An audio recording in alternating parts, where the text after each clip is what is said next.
रेखा के पिता दिल्ली में किसी तरह अपने और अपने परिवार का पेट पाल रहे थे, पर एक दिन अरे रमेश, तुम्हारी बेटी के तो समझो भाग्य ही खुल गए। वकील लड़के का रिश्ता आया है। अरे वाह, कब करना चाहते हैं शादी? वो लोग तो जल्द से जल्द ही करेंगे। बाकी शाम को मैंने रेखा को देखने के लिए बुला लिया है। तेरा घर छोटा है तो तुम लोग मेरे घर ही आ जाना। राकेश और उसकी बीवी सारी तैयारी के साथ रोहित और रेखा की शादी कर देते हैं। लेकिन अगले ही दिन देखो रेखा, शादी भले ही हो गई है, लेकिन तुम ये मत सोचना कि मैं किसी जोरू के गुलाम टाइप रहूंगा। रेखा को रोहित की बात अजीब लगती है। मैं ये तो सोच भी नहीं सकती और ना ही चाहती हूँ, लेकिन शादी के अगले ही दिन इस तरह की बात की उम्मीद भी नहीं थी। रोहित रेखा के मुंह से ये बात सुनकर गुस्सा हो जाता है। अरे, काफी जबान भी चला लेती हो। माँ ने सिखाया नहीं कि पति से कैसे बात करते हैं? रेखा अब चुप रहने में ही भलाई समझती है। रेखा, जल्दी से नाश्ता तैयार कर लो। आज पहला दिन है, सारे काम तुम्हें समझा दूंगी। ये नौकरानी है जो तुम्हें बता देगी कि कैसे कैसे क्या करना है। फिर इसकी कल से छुट्टी है। रेखा भी ससुराल में जी जान लगाकर काम करने लगती है।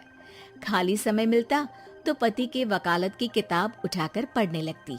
ये क्या, जब देखो तब पढ़ती रहती है। अच्छा सुन, कल पिता के घर से 20,000 रुपये लेकर आना। मेरे छोटे बेटे की फीस भरनी है। लेकिन पापा क्यों भरेंगे उसकी फीस? अरे वाह जी वाह, पापा क्यों भरेंगे? तो ये बता, हम क्यों रखेंगे तुझे यहाँ? क्यों खाना देंगे फ्री में? अरे, क्योंकि मैं बहू हूँ इस घर की। तभी वहाँ रोहित आ जाता है। अरे वाह, बड़ी जबान चला रही हो। चुपचाप माँ जो कह रही है वैसा कर, वरना सामान उठा और जा अपनी झोपड़ी में। बेचारी रेखा क्या करती, पिता के घर जाती है, उनको सारा हाल बताती है।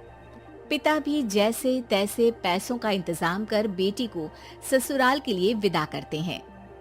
देखा, अब कहाँ से आए पैसे? अरे बहुत माल है तुम लोगों के पास, बस सीधी उंगली से निकालते नहीं। नहीं नहीं माँ, पापा ने अपनी मोटरसाइकिल बेचकर पैसों का इंतजाम किया है। पता नहीं अब वो ऑफिस कैसे जाएंगे। अरे वाह भाई, ये भी हम सोचे। खैर, जैसे तैसे दिन बीतते हैं। रेखा जहाँ एक प्यारे से बेटे की माँ बनती है, तो वहीं उसका वकालत की किताब में ज्ञान और गहराता जाता है। हे भगवान, बुरे फंसे। ये केस तो लगता है कि मैं हार ही जाऊंगा। देखिए, मैंने आपकी इस केस की फाइल पढ़ी थी। इस केस को जीतना बहुत ही आसान है। वाह भाई वाह, यहाँ वकालत की डिग्री लेकर भी मैं समझ नहीं पा रहा हूँ, और तुमने रोटी बनाते बनाते ही केस समझ लिया। अरे जाओ जाओ, जाकर मुन्ने को संभालो। केस मैं संभालूंगा। ए लड़की सुन, जाकर अपने बाप के यहाँ से 3 लाख लेकर आ। पूरा घर फिर से बनाना है। छोटे की शादी करूंगी तो छोटी बहू को कहाँ रखूंगी? पूरा घर तो तूने घेर रखा है। ऐसा मत बोलिए माँ जी, पापा इतना पैसा कहाँ से लाएंगे? अब तो वो रिटायर भी हो गए हैं। हाँ, तभी तो बोल रही हूँ, रिटायरमेंट के पैसे तो मिले होंगे ना। लेकिन वो अगर आपको दे देंगे तो बुढ़ापा कैसे काटेंगे? रोहित रेखा की बात सुनकर गुस्सा हो जाता है। ए सुन, चल अपना सामान उठा, अपना बच्चा उठा और निकल यहाँ से।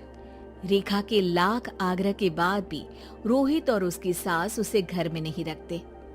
पापा, मैं तलाक चाहती हूँ। बेटा, मेरे पास वकील के पैसे नहीं है। पापा, आप मुझे वकालत करवा दीजिए, अपना केस मैं खुद लड़ूंगी। इस बार रेखा के पिता भी उसे ससुराल ना भेजकर रिटायरमेंट के पैसों से वकालत करवाते हैं। और फिर एक दिन कोर्ट के बाहर, रोहित, आज तुम अपना ही केस हार गए, वो भी उस लड़की से जिसकी तुमने कभी कदर ही नहीं की। रेखा, मुझे माफ कर दो। मैं इतनी बड़ी अमाउंट कहाँ से लाऊंगा? मैं हर महीने पैसे नहीं दे सकता तुमको। पैसे वहीं से लाना जहाँ से तुम मेरे पापा को लाने के लिए मजबूर करते थे। एक पिता अपनी बेटी की शादी उसकी खुशहाली के लिए करता है, ना कि सारी जिंदगी कर्जदार बनने के लिए। अरे, मेरे ही बेटे की किताब पढ़ पढ़ कर ज्ञान बांट रही हो? वकालत की किताब तो ससुराल में ही पड़ी थी ना। बिल्कुल, यहाँ मेरी गलती रही। जिस पैसे से मैंने इसकी शादी की थी, मुझे वो पैसे पहले इसकी पढ़ाई में लगाना चाहिए था। और आज रेखा एक जानी मानी वकील के रूप में काम कर रही है। चैनल को सब्सक्राइब करो पहले। हाँ जल्दी करो, मुझे पता है कि आप लोग नहीं करते हो, वीडियो देखते हो लेकिन सब्सक्राइब नहीं करते। ये लाल कलर का बटन नहीं से दबाओ, जल्दी दबाओ, जल्दी दबाओ, फिर मैं शुरू करूँ। दबा दो जल्दी, दबा दिया, घंटी भी दबा